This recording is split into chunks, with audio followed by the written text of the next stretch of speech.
Hello good people, I am 2 meters tall and I'm holding an 8K camera. So that's what marketing for this product boils down to, and in this video I will go through all the details that you can't see in review websites, review channels and magazines. So the good, the bad and all the peculiarities that's important for you to make a decision if you want to buy this. I bought this for myself thanks to supporters on Patreon, thank you very much. I plan to make tutorial videos helpful for cycling, and if Milos and I manage to find some free time, maybe something about bushcraft and outdoorsmanship. Milos is a lot more savvy with that, so I too have a lot to learn from him yet. So that's the plan, but for now let's stick to this. I made a video on how to unbox this, show what it looks like, and how to install software for your smartphone and how to use that to update firmware. So that's one thing. And in this video, I will put the link to that video in this video's description, and in this video I will concentrate on what you get with this. So basically this is a camera that has two lenses on each side with two sensors, one for each lens, and it creates video recording 180 degrees sphere, half a sphere with each of these lenses, and then it uses some software and algorithms, AI as everyone calls it, everyone has AI now, to put those two together and show you a whole sphere video so you can pick your shots from it and whatnot. I'll get to that later. So that's basic it, and now let's get to the details. I will first start saying that this is not really an 8K camera. It is on paper, just like I am 2 meters tall when I stand on a stool, but if I want to play basketball or anything, that will soon reach its limits to what it really is. The same goes for this. This is the Insta360 X5 model, the latest and greatest. Previous model, X4, had half an inch sensor for each of these lenses. I put protection back because I don't want to drop it while I'm talking. So that's one thing. And then they increased the sensor size by around just over a quarter of an inch. So it's now 0.7879 inches for each sensor, for each camera. That means when you enable recording for this camera with 8K, what it really does is it creates a 4K video with each of the lenses and then combines those two together and sells that as 8K. So you don't get 8K from one lens. That's the first thing. The second thing that's important to know is that the sensor itself is relatively small, so even the 4K video will not give you much real detail. It will rely still on some software to make it sharper, and you should not expect too much. For example, I was hoping to be able to get a shot from when I'm working in a workshop, to also use it for that, so to let it record with one lens with at least 4K, ideally 8K, so that I can use the digital zoom when it has so much detail to show some parts close up and to have it always somewhere just roughly pointing to where I am, because the sphere it catches lets you pick the frame how you want it. So that's in theory, but in practice it gets very hot when it does 8K recording, very quickly, very hot. It's limited to 30 frames per second, so even for action shooting it's not ideal. So that's limited. What it does have is 5.7K and lower resolutions. 5.7 plus is option that it has, but that is also relying on some artificial algorithm to make the image smoother. So you can do that in post-production, or can let the camera use it with getting a lot more battery drain and a lot hotter. The same goes for recording in 8K. For 5.7K recording, there is no option to use only one lens, or at least in even 2K or 4K resolution. When you set it to use only one lens, it will give you like a GoPro, so more or less rectangular view, a bit wider or narrower, but that's it. So that is limited, unfortunately, and that's a waste for use case when you want to just point roughly in that direction one lens and use only that, so that it uses less storage space for the given quality of image and that gets less hot and less battery drain. So that's something I think related to software and how it's designed, and considering its some limitations. So if you want to get to pick the frame, you need to set it to record 360 degrees video, and then it has those limits. For example, the 5.7K resolution means for both of these together. So each of them gives you about 1.75K roughly. So not even 4K for each of these. And that's for the whole sphere, not just for one rectangular frame, but for the whole sphere. So if you take out one rectangular frame to display, yes, you can make it tilt to show different views and everything, but each of those is just one quarter or less of that total resolution that you're given. So at best you get the 720p of sharp image in every given rectangular in practice. That's what it boils down to roughly. 1080p is being very generous, and to demonstrate that I will first now show you a video of my workshop. I'll first play one video, then right after it I will play the second video, and then you will guess which camera is which. Okay, so now let's start with those two videos. Okay, so the first camera was this one, and the second camera was my old iPhone SE2 from over 6 years ago. So same lighting, same, most of the things same. So that's one thing. Another limit of having a small sensor is when you ride at night or low visibility and similar.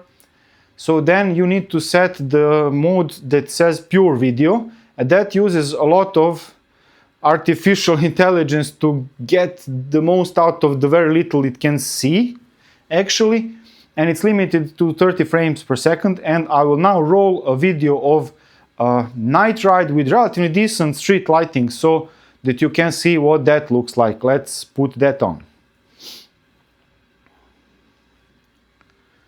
Okay, that was the second. Now for the action riding, I've also recorded a video in broad daylight in 60 frames per second, 5.7K, with active HDR mode enabled to reduce any sudden glares or changes in light and the sky color and everything.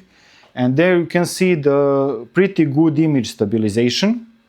And even on my bicycle without suspension and riding over bumps and everything, and I can pick angles how I want to see them and everything. So that's pretty good.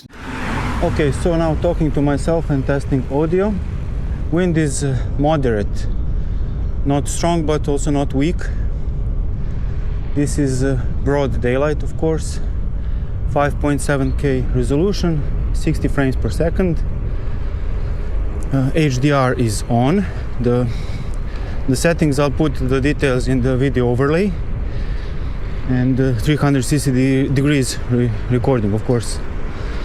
So that's as good as it gets for action camera quality. Chest mount. I will now standing right up in the saddle, get back in the saddle. No suspension on the bicycle.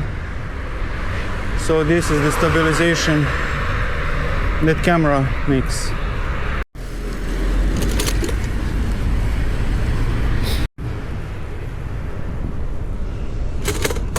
That's pretty good, the basic use, and I hope that I will get some good use from this camera, but as I must say, it's pretty limited. And now I come to my biggest complaint, and I must say, disappointment. It is what it is. This is not a camera for us working class people because it is on hardware that's not using either Mac the Apple's brand or expensive, uber expensive NVIDIA graphics cards. If you use an AMD graphics card, it's pretty bad. I'll put a link in this video description of my PC configuration. I saved for that from my earnings. It was not cheap for me, and it is a few years old, but it's not weak. It has a 12-core CPU processor central, and it has the 64 gigabytes of RAM before it was crazy priced, and it has a 16 gigabyte VRAM AMD graphics card 6800 model, RX 6800. So it's not a weak card. If I like playing computer games too, and even for that it works okay, and it works great in using DaVinci Resolve Studio video editing software. But software for the Insta360 X5 works awfully on AMD hardware. When I try to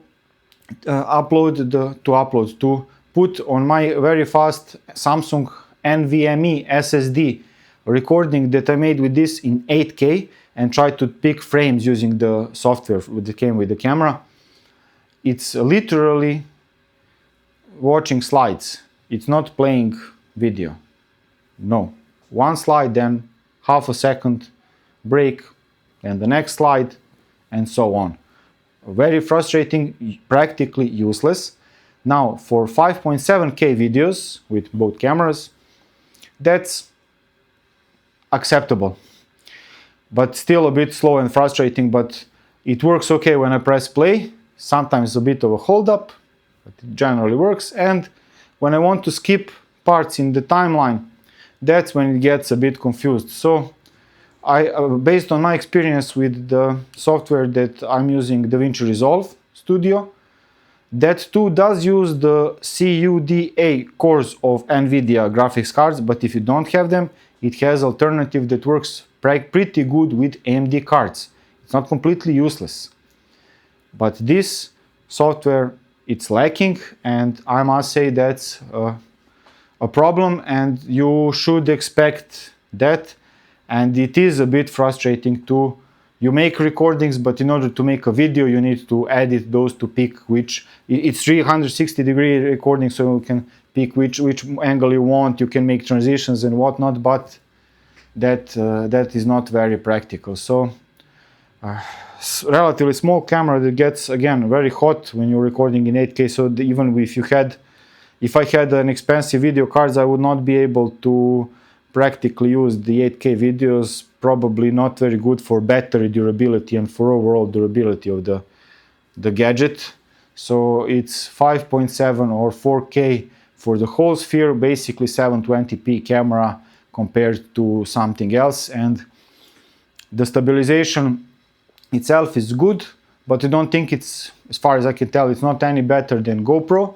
The only advantage is that it lets you tilt the frame, but with all the limits in terms of image quality and processing it that I've already mentioned. So that's what it is, that's how it is. It does have option of editing it on the camera itself, but I said it has a battery that gets hot, that gets drained and everything, so it doesn't make much sense to me. I may be old and too conservative, but my logic is that it makes sense to offload the data from this to a computer and then work with it. So I haven't played much with editing it on the camera itself. If that's your cup of tea, you would have to look for other reviews and maybe try it yourself. So that's the whole video. Thank you very much for watching, and thank you very much for your support.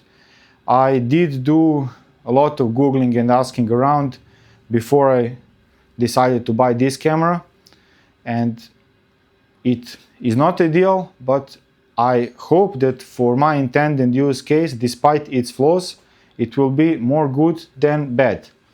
It does let me record videos and not have a cameraman, which I don't have usually, so that I can later just pick the frames I want and show and explain what I want. So with some luck and good health, I'll be making more of tutorial videos, even some from riding and action. So Thank you again for watching, and I'll see you in some other video. Cheers!